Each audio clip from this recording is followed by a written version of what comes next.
नाज़रीन साथियों, आज हमारे साथ जुड़ चुके हैं जुबैर खान बागी साहब। और जैसा कि आप बनारस की आवाज न्यूज चैनल पर बराबर जो चालक के मुद्दे पर हमेशा आवाज उठाते रहे हैं, हमेशा ही संघर्ष करते रहे हैं, लेकिन इसी बीच एक बड़ी खबर आ रही है कि बनारस के अंदर जो ऑटो स्टैंड को लेकर और बैरिकेडिंग को लेकर जो आप आवाज उठाते रहे हैं, जगह जगह बैरिकेडिंग की व्यवस्था हो रही है और आप बराबर हमारे चैनल पर इन मुद्दों को उठाते रहे हैं, मांग करते रहे हैं।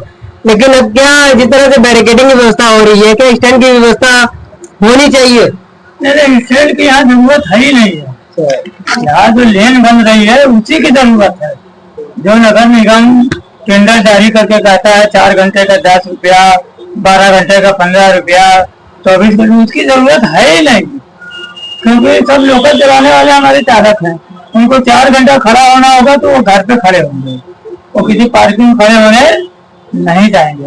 उनको जो इस वक्त व्यवस्था सीपी साहब बना रहे हैं गंगवे की, मतलब बैरिकेडिंग करके एक लेन बना रहे हैं, इसी व्यवस्था की मैं मांग कर रहा हूँ। लेकिन देर लगा, समय लगा, लेकिन ये प्रशासन का एक बहुत अच्छा प्रयास है। इस प्रयास को हम बराबर अपने चालकों के बीच में कर रहे हैं, चालकों को हमेशा जागरूक कर रहे हैं कि आप बैरियर के अंदर गाड़ी को खड़ा करें, बाहर ना खड़ा करें। अगर बाहर खड़ा करेंगे सीज होगी, वो जिम्मेदारी आपकी है। क्योंकि चालक जो तमाम तरह के उनके साथ शोषण, उत्पीड़न और लूट हो रही है, उनकी कमियों को, उनकी व्यवस्था न होने की वजह से हो रही है। जो नो पार्किंग में गाड़ियां चलान हो रही हैं, अगर उस बैरिकेडिंग के अंदर खड़े होंगे तो उनकी गाड़ियां नो पार्किंग में चलान होना बंद हो जाएगी, एक फायदा। दूसरा फायदा, जो रोड पे खड़े होते हैं कोई आगे उनको भगाता है, डंडा मारता है, गाली लगता है। दूसरा, सम्मान के साथ जो खिलवाड़ होता है उससे बचाव होगा। तीसरा, आप एक के पीछे चलेंगे तो आपको सवारियां पूरी मिलेंगी, वरना आप एक सवारी दो सवारी वो लेके चिल्ला रहा है, दो सवारी एक सवारी लेके वो चिल्ला रहा है। तीसरा, अगर चालक इन सुविधाओं का सही इस्तेमाल करे, लेन से चले, तो वाकई चालक को भी कई चीजों को फायदा होने वाला है। और सीपी साहब को इसके लिए मैं धन्यवाद देता हूँ कि जो काम कई वर्षों के लिए हम लोग संघर्ष किया, कोर्ट में मुकदमा हुआ, तमाम चीजें हुई, लेकिन कभी इस पर काम नहीं हुआ।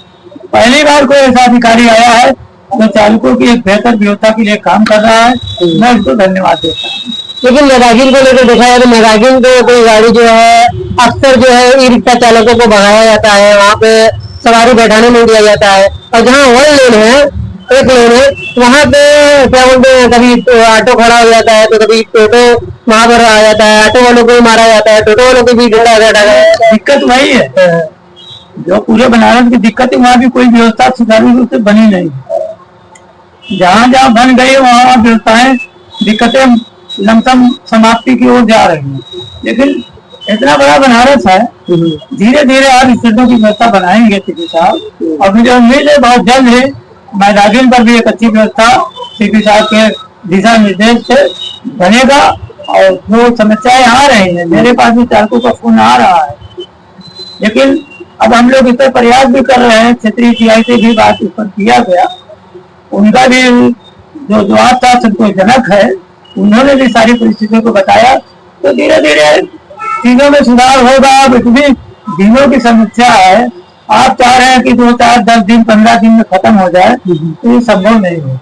इसके लिए थोड़ा सबको समय देना होगा और सबको सहयोग करना होगा, खास करके चालकों को सहयोग करना होगा, क्योंकि चलना उन्हीं को।